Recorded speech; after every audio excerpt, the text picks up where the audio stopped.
Bonjour à tout le monde, on va suivre l'analyse dans le chapitre 5. Le narrateur normalement nous parle de son arrivée à la prison de Bicêtre et que normalement il a décrit ses conditions, il était bien accueilli parce qu'il était docile et aussi il était cultivé parce qu'il sait un peu le latin.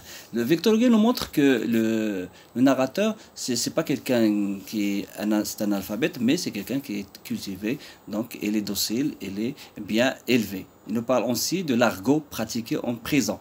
Donc, Victor Hugo nous montre que le narrateur n'est pas comme les autres.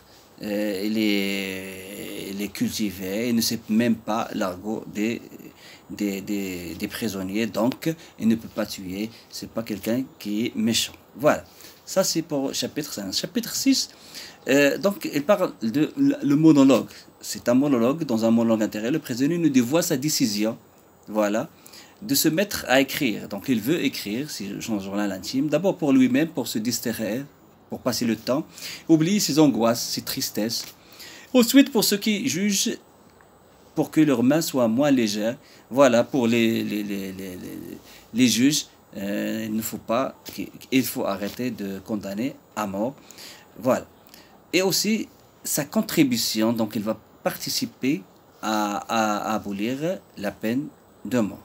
Voilà, ça c'est pour le chapitre 6. Chapitre 7, le narrateur se demande quel intérêt peut-il tirer en sauvant d'autres têtes alors qu'il ne peut pas sauver la sienne. Voilà, une sorte d'égoïsme, il est égoïste, parce que il peut sauver, à travers ce journal intime, il peut sauver d'autres têtes, d'autres gens qui vont être condamnés à mort, mais lui, personne ne peut l'aider. Donc il hésite entre écrire et ne pas écrire.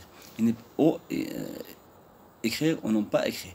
Dans le chapitre 8, le jeune condamné compte le temps qui lui reste vivre. Ici, normalement, lorsqu'on compte le temps, ça veut dire on est normalement triste, on souffre. C'est pourquoi, normalement, Victor Hugo, il montre le narrateur tellement il souffre dans sa cellule.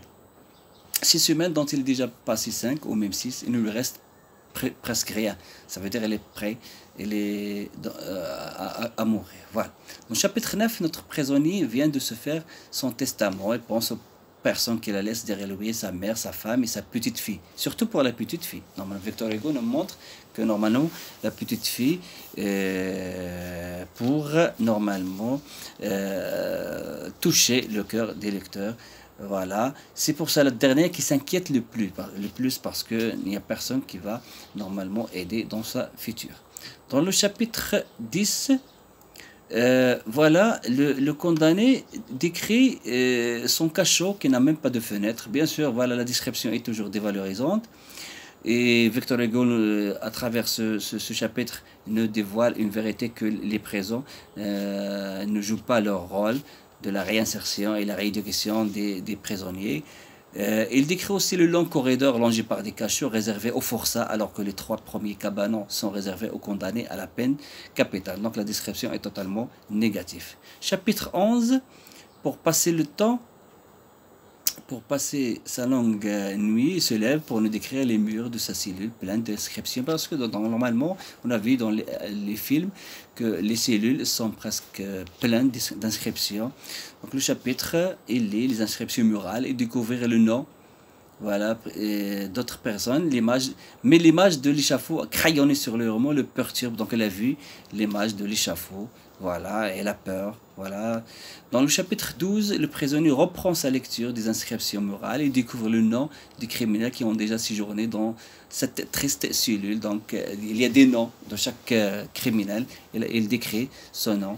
Il écrit son nom. Il grave leur nom dans le mur. Voilà. Chapitre 13, le narrateur, personnage, se rappelle l'événement particulier a eu lieu il y a quelques jours dans la cour de la prison, le départ des forçats. Donc chapitre 13, il parle de départ des forçats à Toulon.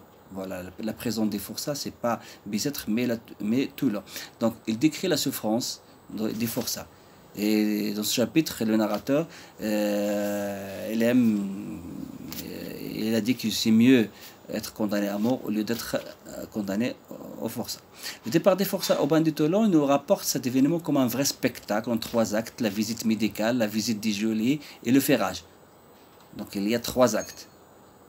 Alors il y a une question ici qui est savoir quels sont les actes au départ des forçats, donc la visite médicale, la visite du geôlier et le ferrage. Il nous parle du traitement inhumain réservé à ces condamnés et à la fin du spectacle, il tombe évanoui. Donc il tombe évanoui parce que ici, Victor Hugo, il nous décrit que le narrateur, il est fragile, il n'est pas habitué aux scènes violentes, donc voilà, il ne mérite pas être condamné à mort. Chapitre 14.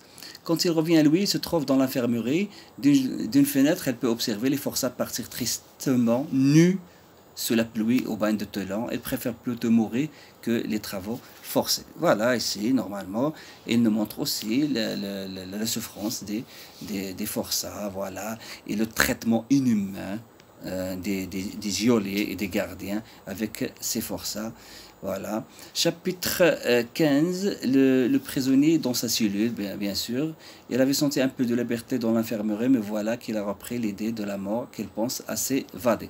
Donc dans l'infirmerie, il pense à s'évader, voilà, mais cela est impossible. Voilà. Dans le chapitre voilà, 16, le narrateur se rappelle de quelques heures de liberté à l'infirmerie. Il se souvient de cette jeune fille qu'il a entendue chanter sa voix pure, veloutée, une chanson en argot. Donc, dans l'infirmerie, il a entendu une femme qui chante, voilà. Mais ici, la chanson, normalement la chanson pour se soulager, mais ici, le narrateur n'est pas soulagé parce qu'il chante, la chanteuse qui chante, donc il parle de son